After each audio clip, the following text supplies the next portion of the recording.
దేవోక్తి కార్యక్రమం చూస్తున్న ప్రేక్షకులందరికీ తాడేడబ గోడవెల్లి క్రీస్తు సంఘముల నుండి మీకు ప్రత్యేకమైన వందనాలు చెల్లిస్తూ ఈ సమయంలో మనకి బెదర అశోక్ కుమార్ గారు మనకి ఇప్పుడు వర్తమానం అందిస్తారు. మహోన్నతుడైన మన తండ్రి మనల్ని ప్రేమించి ఇచ్చిన మరొక ఈ అవకాశాన్ని బట్టి దేవునికి స్తోత్రాలు. క్రీస్తు ప్రభువు నామంలో మీ అందరికీ శుభాభివందనములు సమర్పించుకుంటున్నాను. గత వారాలలో మనము నేడు అమలులో ఉన్న చట్టము అనే పాఠంలో నుంచి మనము కొన్ని విషయాలు ధ్యానం చేసుకున్నాం. నిబంధన అంటే ఏమిటి, ఏ నిబంధన ఎవరెవరి మధ్య జరిగింది, పాత నిబంధన కొట్టివేయబడింది, దాని క్రింద ఉంటే ప్రమాదము అనే 4 పాయింట్లు గత వారాల్లో మనం చూసాం. ఈ రోజున మనము ఆ పాఠం యొక్క కొనసాగింపును చేయబోతున్నాం. చూసినట్లయితే ఈ పాఠంలో మరొక భాగము క్రొత్త నిబంధన ద్వారా మనము పరలోకము చేరుతాము అనేది. పాత నిబంధన కొట్టివేయబడిందని, దాని ద్వారా ప్రమాదం ఉందని మనం చూసాం. క్రొత్త నిబంధన ద్వారా మానవాళికి పరలోకము ప్రయోజనము ఉందనే విషయాన్ని మనం ఈ పూట చూడబోతున్నాం. దేవుని వాక్యంలోంచి మనం హెబ్రీలకు రాసిన పత్రిక 7వ అధ్యాయము 19వ వచనాన్ని మరొకసారి చూసినట్లయితే, ఆ ధర్మశాస్త్రము దేనికిని సంపూర్ణ సిద్ధి కలుగజేయలేదు గనుక ముందియబడిన ఆజ్ఞ బలహీనమైనందునను నిష్ప్రయోజనమైనందునను అది నివారణ చేయబడి ఉన్నది. దానికంటే శ్రేష్టమైన నిరీక్షణ దాని వెంట ప్రవేశపెట్టబడెను, దాని ద్వారా మనము దేవుని యొద్దకు చేరుదుము అని హెబ్రీల గ్రంథకర్త చెప్పటం అనేది జరిగిందనమాట. కాబట్టి ధర్మశాస్త్రము బలహీనమైనందున నిష్ప్రయోజనమైనందున అది నివారణ చేయబడి దాని స్థానంలో వచ్చిన క్రొత్త నిబంధన ద్వారా మానవుడు పరలోకం చేరతాడని దేవుని వాక్యము చాలా స్పష్టంగా తెలియజేస్తూ ఉందన్నమాట. ధర్మశాస్త్రం ద్వారా ఏ మానవుడు కూడా దేవుని ఎదుట నీతిమంతుడని తీర్చబడను లేడు, పరలోకము చేరను లేడనే విషయాలను గత వారంలో మనం స్పష్టంగా చూసినట్లయితే రోమీయులకు రాసిన పత్రిక 3:21 మనం చూసినట్లయితే, ధర్మశాస్త్రమునకు వేరుగా దేవుని నీతి బయలుపడుచున్నది, దీనికి ధర్మశాస్త్రమును ప్రవక్తలను సాక్ష్యం ఇచ్చుచున్నారు అని చెప్పేసి పౌలు గారు రోమాలో ఉన్న క్రైస్తవులతో చెబుతున్నారు. ఆయన అంటున్నాడు, ధర్మశాస్త్రానికి వేరుగా దేవుని నీతి బయలుపడుచున్నది. ధర్మశాస్త్రం ద్వారా ఏ మనుషుడును దేవుని ఎదుట నీతిమంతుడని తీర్చబడడని సంగతి స్పష్టమే అని చెప్పిన వాక్య భాగాలను గత వారములలో మనం చాలా చూసాం. మరలా ఇక్కడ చదువుతున్నట్లయితే ధర్మశాస్త్రమునకు వేరుగా దేవుని నీతి బయలుపడుచున్నది అని అంటున్నాడు. ధర్మశాస్త్రానికి వేరుగా వచ్చింది అని అంటే దాని స్థానంలో వచ్చింది ఏమిటి అనే విషయాన్ని ఆలోచన చేసినట్లయితే క్రొత్త నిబంధన ధర్మశాస్త్రం స్థానంలో వచ్చింది. ధర్మశాస్త్రం కొట్టివేయబడగా దాని స్థానంలో తండ్రి అయిన దేవుడు క్రొత్త నిబంధనను చేసినట్లుగా దేవుని వాక్యంలోంచి మనం చదవగలుగుతాం. దీనిని శ్రేష్టమైనటువంటి నిబంధన అని చెప్పేసి అన్నాడు. హెబ్రీల గ్రంథకర్త 7:20లో మనం చదివినట్లయితే క్రొత్త నిబంధన శ్రేష్టమైనటువంటి నిబంధన. ఇంకా మనం చూసినట్లయితే గలతీయులకు రాసిన పత్రిక 2:21లో మనం చదివినట్లయితే పౌలు గారు అంటున్నాడు, నేను దేవుని కృపను నిరర్ధకము చేయను, నీతి ధర్మశాస్త్రం వలననైతే ఆ పక్షమందు క్రీస్తు చనిపోయినది నిష్ప్రయోజనమే అని చెప్పేసి అంటున్నాడు. మానవాళికి నీతి ధర్మశాస్త్రం ద్వారా కలిగినట్లయితే యేసుప్రభు చనిపోవటము అనవసరమే. యేసుప్రభు ధర్మశాస్త్రం ద్వారా మనుషులు నీతిమంతులుగా తీర్చబడలేరనే కారణాన్ని బట్టి ఆయన శిలువ మరణాన్ని పొందాడు, ఆయన త్యాగం చేశాడు. ఆ కృప ద్వారా ప్రభు యొక్క మరణము దేవుని కృప, ఆ కృప ద్వారా మనం రక్షించబడతామని చెప్పేసి తెలుసుకున్నటువంటి అపోస్తలుడైన పౌలు గారు, ఆ కృపను నేను నిరర్ధకము చేసుకొనను. మీరు నిరర్ధకం చేసుకుంటారేమో, కానీ నేనైతే ఆ పని చేయను. మేము చెప్పేది ఏంటంటే మీరు కూడా నిరర్ధకము చేసుకోవద్దు అని గలతీలో ఉన్న వాళ్ళతో దీని మీద గలతీలు రాసిన పత్రికలో అనేక సందర్భాల్లో ఆయన మాట్లాడటం అనేది జరిగింది. కాబట్టి ఇప్పుడు పరలోకం చేరాలంటే ఒక మనుషుడు పాత నిబంధన ద్వారా కాదు, ధర్మశాస్త్రం ద్వారా కాదు, క్రొత్త నిబంధన ద్వారా మనము పరలోకం చేరుతాము అనే విషయాన్ని మనం అందరం కూడా గ్రహించాల్సినటువంటి అవసరం ఉందన్నమాట. కొరింథీయులకు రాసిన 2వ పత్రిక 3వ అధ్యాయము 6వ వచనంలో మనం చూసినట్లయితే క్రొత్త నిబంధన జీవింపజేయునది అని అన్నాడు. అంతకు ముందేమో పాత నిబంధన చంపును అని అన్నాడు. పాత నిబంధన మనిషిని నాశనం చేస్తుంది, కానీ క్రొత్త నిబంధన అయితే జీవింపజేస్తుంది. నిత్య జీవం పొందాలంటే, నిత్య జీవం పొంది పరలోకాన్ని అనుభవించాలంటే మానవుడు పాత నిబంధన ద్వారా ప్రయత్నం చేస్తే అది అయ్యే పని కాదు. కాబట్టి దాని స్థానంలో దానికి వేరుగా వచ్చిన క్రొత్త నిబంధన ద్వారా మాత్రమే అది శ్రేష్టమైనటువంటి నిబంధన అని చెప్పేసి దేవుని వాక్యంలోంచి అనేక సందర్భాల్లో అపోస్తులు చెప్పారు. వాటిలో కొన్ని విషయాలను మనం ఇప్పుడు చూసామన్నమాట. గలతీయులకు రాసిన పత్రిక 5:1 చూసినట్లయితే, ప్రభు అయినటువంటి యేసుక్రీస్తు మోయలేని కాడి నుంచి మనల్ని విడిపించి స్వతంత్రులుగా చేశాడు అని చెప్పేసి అంటున్నాడు. దాసులు వెళ్ళగొట్టబడతారని 4వ అధ్యాయం చివరి భాగంలో గలతీలో రాయబడింది. స్వతంత్రులు అయితే అంగీకరించబడతారు.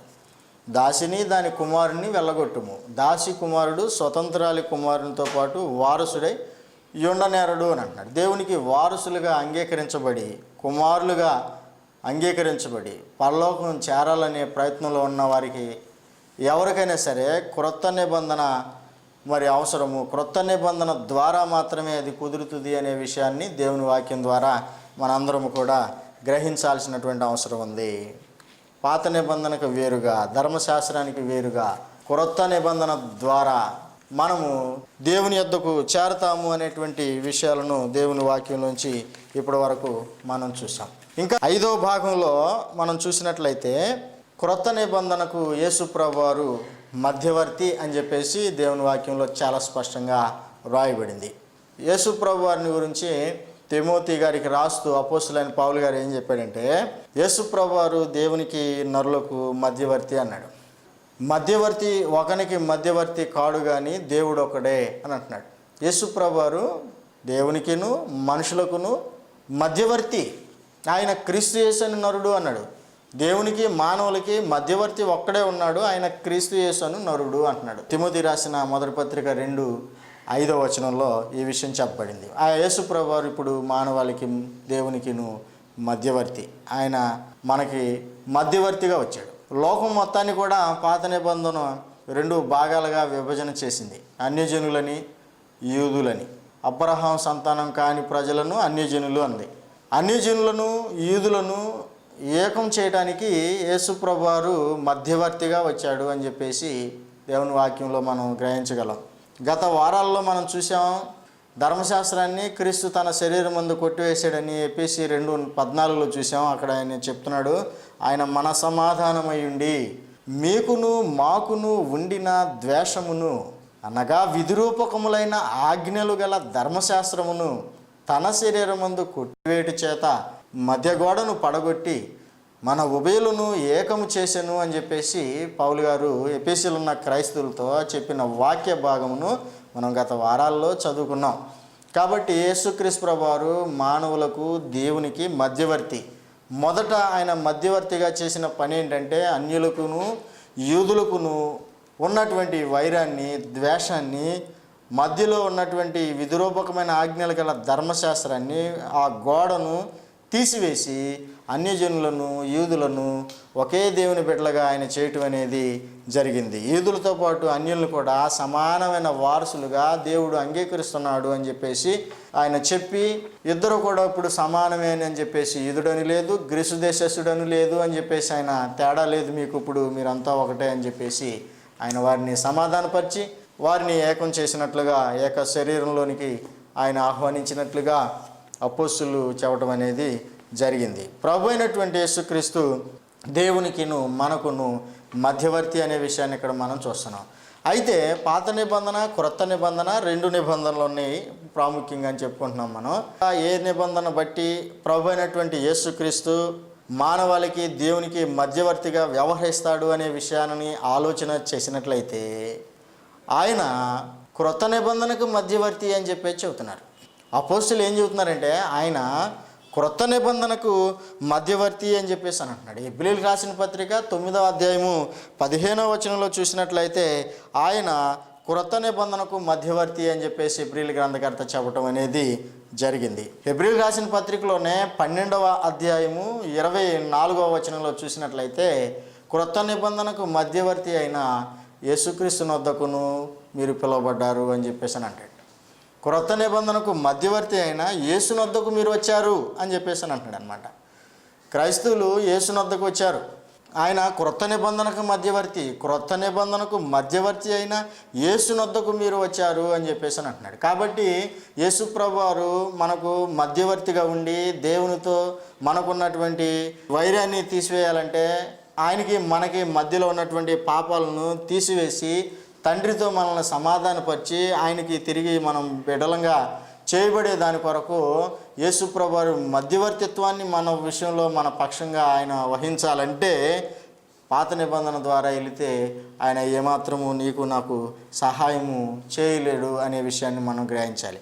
క్రొత్త నిబంధన ద్వారా నువ్వు దేవుణ్ణి సమీపించి ఆయన్ని ఆరాధించి ఆయన యొద్దకు నువ్వు వచ్చినట్లయితే, క్రొత్త నిబంధన ద్వారా దేవుని దగ్గరికి చేరాలనే ప్రయత్నంలో నువ్వు ఉన్నట్లయితే ప్రభు అయినటువంటి యేసుక్రీస్తు నీకు మధ్యవర్తిగా ఉండి తండ్రి అయినటువంటి దేవునితో నిన్ను సమాధానపరచడానికి ప్రభు అయినటువంటి యేసుక్రీస్తు ప్రధాన యాజకుడిగా ఉండి మనకు ఉత్తరవాదిగా ఉండి ఆయన దేవునితో మనల్ని కలిపేటువంటి ఆ ప్రక్రియను ఆయన చేస్తాడు అనే విషయాన్ని దేవుని వాక్యం ద్వారా మనం గ్రహించాల్సినటువంటి అవసరం ఉందన్నమాట. కాబట్టి 2 నిబంధనల ద్వారా వెళ్ళినట్లయితే యేసు ప్రభువారు మరి ఏమాత్రం కూడా మనకి సహాయము చేయలేడు అనే విషయాన్ని మనం గమనించాలి. మోషే గారు ఆయన నా వంటి ఒక ప్రవక్తను దేవుడు మీ కొరకు పుట్టిస్తాడు అని చెప్పేసి ఆయన ఇశ్రాయేలీయులకు చెప్పడం జరిగింది. దానిని అపోస్తలుడైన పేతురు గారు అపోస్తల కార్యాలు 3వ అధ్యాయంలో ఆయన చెప్పారు. ఆయన ఏం చెప్పాడంటే, ఆ ప్రవక్త మాట విననివాడు జనంలో లేకుండా సర్వనాశనమగును అని చెప్పాడు. ఆయన వచ్చినప్పుడు ఏమి చెప్పినా కానీ అన్ని విషయాలలో మీరు యేసు ప్రభువారి మాట వినాలి అని చెప్పేసి మోషే గారు ముందుగానే ఇజ్రాయేల్ ప్రజలకు తెలియజేసిన ఆ విషయాన్ని పేతురు గారు ఎత్తి చూపించాడు అపోస్తల కార్యాలు 3వ అధ్యాయంలో. యేసు ప్రభువారు వచ్చేంత వరకు మాత్రమే మోషే గారు ద్వారా ఇవ్వబడిన ధర్మశాస్త్రము దేవునికి మానవులకి మధ్యలో ఉన్నటువంటిది అనమాట. కాబట్టి ఇప్పుడు యేసు ప్రభువారు ఎప్పుడైతే వచ్చాడో మోషే గారు మాటలు ఇంకా అవసరం లేదు అని చెప్పేసి ఆయన చెప్పుకున్నాడు. ఇంకా నా మాట వినాల్సిన అవసరం మీకు లేదు. ఆయన ఎప్పుడైతే వచ్చాడో ఇంకా ఆయన్ని పట్టుకుని మీరు దేవుని దగ్గరికి చేరటానికి మీరు ప్రయత్నం చేయండి. ఆయనే మీకు మధ్యవర్తి. ఇంకా అప్పటి వరకే నా డ్యూటీ. ఆయన వచ్చిన తర్వాత ఇక నాకు ఏమి కూడా అధికారము అవకాశము లేదు. అప్పుడు కూడా నా దగ్గరికి మీరు వచ్చినట్లయితే మీరు ఇబ్బంది పడతారు, నాశనం అవుతారు, దేవుని ప్రజల్లో నుంచి మీరు కొట్టివేయబడతారు. కాబట్టి నేను ముందుగానే చెప్పేస్తున్నాను, ఆయన వచ్చిన తర్వాత ఆయన్ని పట్టుకుని ఆయన వెంట మీరు నడవండి అని చెప్పేసి మరి మోషే గారు ముందుగానే చెప్పడం అనేది జరిగిందనమాట. కాబట్టి యేసు ప్రభువారు క్రొత్త నిబంధనకు మధ్యవర్తి. పాత నిబంధన, క్రొత్త నిబంధన 2 ప్రాముఖ్యమైన నిబంధనలు బైబిల్లో మనం చూస్తున్నాం. అయితే యేసు ప్రభువారు క్రొత్త నిబంధనకి మధ్యవర్తి అనే విషయాన్ని ప్రార్థన చేసే ప్రతి వారు కూడా తెలుసుకోవాల్సినటువంటి అవసరం ఉంది. ఎందుకని నొక్కి ఆయన క్రొత్త నిబంధనకు మధ్యవర్తి అని చెబుతున్నారో ఆ విషయాన్ని గ్రహించకపోతే బైబిల్ ద్వారా మరి ఎంత ప్రార్థన చేసినప్పటికీ, మనం ఎంత విశ్వాసం కలిగి ఉన్నప్పటికీ, మనం ఆరాధన చేస్తున్నప్పటికీ కూడా ప్రతిఫలాన్ని ప్రయోజనాన్ని పొందలేము అనే విషయాన్ని గమనించాలి. అపోస్తలుడైన పౌలు గారు కొరింథీయులకు రాసిన 2వ పత్రిక 3వ అధ్యాయంలో ఆయన 6వ వచనంలో చెబుతున్నాడు, ఆయనే మమ్మను క్రొత్త నిబంధనకు సేవ చేయమని చెప్పాడు అని చెప్పేసి అంటున్నాడు. పాత నిబంధన సేవ మమ్మల్ని చేయమంటలేదు అని చెప్పేసి అంటున్నాడు. రోమీయులకు రాసిన పత్రికలో కూడా 6వ అధ్యాయంలోనే నవీన స్థితి కలిగి మనం సేవ చేయాలి అని చెప్పేసి అంటున్నాడు. అక్షరానుసారమైన ప్రాచీన స్థితి గలవారం కాక ఆత్మానుసారమైన నవీన స్థితి గలవారమై మేము సేవ చేస్తున్నాము. అక్షరం అంటే పాత నిబంధన అని చెప్పేసి గత వారాల్లోనే మనం చెప్పుకున్నాం. మేము దానికి కాదు సేవ చేస్తుంది, మేము ఆత్మానుసారమైన నవీన స్థితి కలిగి సేవ చేస్తున్నామని చెప్పేసి అపోస్తలులు చెప్పినటువంటి ఆ మాటల్ని మనము అర్థం చేసుకోకపోతే, గ్రహించకపోతే పాత నిబంధన ద్వారా కానీ పాత నిబంధన క్రొత్త నిబంధన కలిపి కానీ మనము సేవలో వినియోగించుకున్నట్లయితే, రెండిటి ద్వారా లేదా పాత నిబంధన ద్వారా ఆరాధన చేసినట్లయితే మన ఆరాధన వ్యర్థం అవుతుంది, మనకి ఎట్టి ప్రయోజనము ఉండదు. యేసు ప్రభువారు మనకి మధ్యవర్తిగా వ్యవహారం చేయడు. అలాంటి పరిస్థితుల్లో మనం ఉంటే అనే సంగతిని దేవుని వాక్యం ద్వారా సంపూర్ణంగా మీరు తెలుసుకోవాలని, గ్రహించాలని ప్రేమపూర్వకంగా నేను ఈ విషయాలు మీకు చెప్పడం అనేది జరిగింది. తర్వాత మనం చూసినట్లయితే మరో పాయింట్ ఏంటంటే, పాత నిబంధన కొట్టివేయబడటం, లేకపోతే యేసుక్రీస్తునందు అది కొట్టివేయబడిందని చెప్పుకున్నాం. అది కొట్టివేయబడటము దేవుని చిత్తము అనే సంగతి మనందరం కూడా ఖచ్చితంగా తెలుసుకోవాల్సిన విషయం ఉంది. పాత నిబంధన కొట్టివేయబడటం అనేది దేవుని చిత్తం. దేవుని చిత్తానికి మనం శిరస్సు వంచాల్సిందే కానీ ఎదురు తిరిగితే ఏమాత్రం ప్రయోజనం ఉండదు. దేవుని చిత్తానికి వ్యతిరేకంగా ఉండి మనం ఏమి సాధించలేం, ఏమి చేసినా కానీ ప్రయోజనం ఉండదు. ప్రభు అయినటువంటి యేసుక్రీస్తు శిష్యులకి ప్రార్థన చేయమని చెప్పి, నీ చిత్తము నెరవేరును గాక, పరలోకమందు నీ చిత్తము నెరవేర్చబడుచున్న ప్రకారము భూమి మీద కూడా నీ చిత్తము నెరవేరబడును గాక అని చెప్పేసి ఇలాగ ప్రార్థన చేయండి అని ప్రభు చెప్పాడు. భూమి మీద ఏం జరగాలంటే ఆయన చిత్తము నెరవేర్చబడాలి. యేసు ప్రభు వారు నీ చిత్తమును నెరవేర్చడానికి ఇదిగో నేను వచ్చి ఉన్నాను అని చెప్పేసి అన్నాడు. ఏమిటి ఆయన చిత్తము ఆయన నెరవేర్చడానికి వచ్చింది? గ్రంథాల విషయంలో ప్రభు అయినటువంటి యేసుక్రీస్తు దేవుని చిత్తాన్ని నెరవేర్చడానికి వచ్చాడు. ఆయన చిత్తానికి సంబంధించిన విషయాలు చాలా ఉన్నాయి. కానీ ఈ పాఠానికి సంబంధించి ఒక ప్రాముఖ్యమైన విషయాన్ని మనం గ్రహించాల్సినటువంటి అవసరం ఉంది. యేసు ప్రభు వారు అంటున్నాడు, నీ చిత్తాన్ని నెరవేర్చడానికి వచ్చాను అన్నాడు. హెబ్రీయులకు రాసిన పత్రిక 10వ అధ్యాయము 9వ వచనంలో మనం చూసినట్లయితే, ఇవన్నీ ధర్మశాస్త్రం చొప్పున అర్పింపబడుచున్నవి, ఆ రెండవ దాన్ని స్థిరపరచడానికి ఆయన మొదటి దానిని కొట్టివేచున్నాడు అని చెప్పేసి అన్నాడు అనమాట. ఇక్కడ చూసినట్లయితే పాత నిబంధనను కొట్టివేసి క్రొత్త నిబంధనని స్థిరపరచటము పరలోకమందు ఉన్నటువంటి దేవుని చిత్తం. అది దానిని నెరవేర్చడానికి నేను ఈ లోకానికి వచ్చానని యేసుప్రభు వారు సెలవిస్తా ఉన్నాడు. ఎవడయా పాత నిబంధన కొట్టివేయబడిందని చెప్పింది? వాడికి బుద్ధి ఉందా? లేకపోతే ఎంత పాపం అది, వాడు కళ్ళు పోతాయి అని చెప్పేసి ఒక అతను అన్నాడు. చాలామంది పాత నిబంధన కొట్టివేయబడిందనే మాటను అంగీకరించలేరు, విని ఓర్చుకోలేని పరిస్థితిలో ఉంటారు. వాస్తవంగా గ్రహించాలని చెబుతున్నాం, తెలుసుకోవాలని చెప్పేసి వేడుకుంటున్నాం, బ్రతిమలాడుకుంటున్నాం. బాధ పెట్టాలని కానీ ఇబ్బంది పెట్టాలని కానీ, మీరు దీనిని బట్టి నొచ్చుకోవాలని కాదు. మీరు ఈ సంగతులు తెలుసుకుని పాత నిబంధన క్రొత్త నిబంధన కలిపి ఆరాధన చేయడం ద్వారా వచ్చే ప్రమాదం ఏంటో తెలుసుకుని ఆ ప్రమాదం నుంచి మీరు తప్పించుకోవాలనేటువంటి ఉద్దేశంతోనే ఈ విషయాలు మీకు తెలియజేయబడుతున్నాయే కానీ విమర్శించడానికో మిమ్మల్ని ఇబ్బంది పెట్టడానికో బాధ పెట్టడానికో ఈ విషయాలు చెప్పడం అనేది జరగట్లేదని దయచేసి మీరందరూ కూడా మంచి మనసుతో తెలుసుకోవాలని ఆలోచన చేయాలని చెప్పేసి నేను ప్రేమపూర్వకంగా తెలియజేసుకుంటున్నాను. యేసుక్రీస్తు ప్రభువారు అన్నాడు, పరలోకం ఎవరు వెళ్తారో ఎవరు వెళ్ళరో ఆ విషయాల గురించి ఆయన మాట్లాడాడు. మత్తయి సువార్త 7వ అధ్యాయంలో ఆయన చెప్పాడు, ప్రభా నన్ను పిలుచు ప్రతివాడును పరలోక రాజ్యంలో ప్రవేశింపడు కానీ పరలోకమందున్న నా తండ్రికి ఒక చిత్తం ఉంది, ఆ చిత్త ప్రకారము జరిగించినటువంటి వాడే పరలోకం చేరతాడు, లేకపోతే పరలోకం వెళ్ళలేడు. ఊరికనే పిలవటం ద్వారా పరలోకం వచ్చేసేదు. ఆయనకంటూ ఒక చిత్తం ఉంది, ఆ చిత్తాన్ని వీడు తెలుసుకోవాలి, తెలుసుకున్న తర్వాత దాని ప్రకారం చేయాలి, అప్పుడే పరలోకం వెళ్ళడానికి అవకాశం ఉంది అని చెప్పేసి యేసుప్రభు వారు స్పష్టంగా చెప్పేశాడు. ఇప్పుడు ఇక్కడ చూసినట్లయితే ఇది పరలోకమందున్న దేవుని చిత్తము యేసుప్రభు వారు నెరవేర్చాడని హెబ్రీయుల గ్రంథకర్త 10వ అధ్యాయము 9వ వచనంలో చెప్పాడు. రెండవ దాన్ని అంటే క్రొత్త నిబంధనని స్థిరపరిచి మొదటి దాన్ని అంటే పాత నిబంధనని కొట్టివేశాడు అని చెప్పేసి అంటున్నాడు. ఇది తండ్రి అనేటువంటి దేవుని చిత్తము అని చెప్పేసి అంటున్నాడు. నేడు అనేక మంది పాత నిబంధన చదువుతున్నారు కానీ అది క్రీస్తునందు కొట్టివేయబడినని వారికి తేటపరచబడక ఆ ముసుగే నిలిచి ఉన్నది అనే విషయాన్ని మనం గత వారంలోనే చదువుకున్నాం. కాబట్టి నేడు వరకు కూడా అనేక మంది పాత నిబంధన చదువుతున్నారు కానీ అది క్రీస్తునందు కొట్టివేయబడింది అనే సంగతి తెలియట్లేదు. ఇప్పుడు ఈ సంగతి తెలియనటువంటి వారు దేవుని సంకల్పాన్ని దేవుని చిత్తాన్ని ఏమి చేయగలుగుతారు, పరలోకం ఏం చేయగలుగుతారో మనం ఆలోచన చేయాల్సినటువంటి అవసరం ఉంటుంది. ఏదైనా కానీ ఒక పని మనకి తెలిస్తేనే చేయటం అంతంత మాత్రం, తెలియని దాన్ని చేసేది ఉండదు, దాని ద్వారా ఏదైతే లాభం ఉందో దాన్ని పొందేది ఉండదు, పోగొట్టుకోవటమే తప్పితే.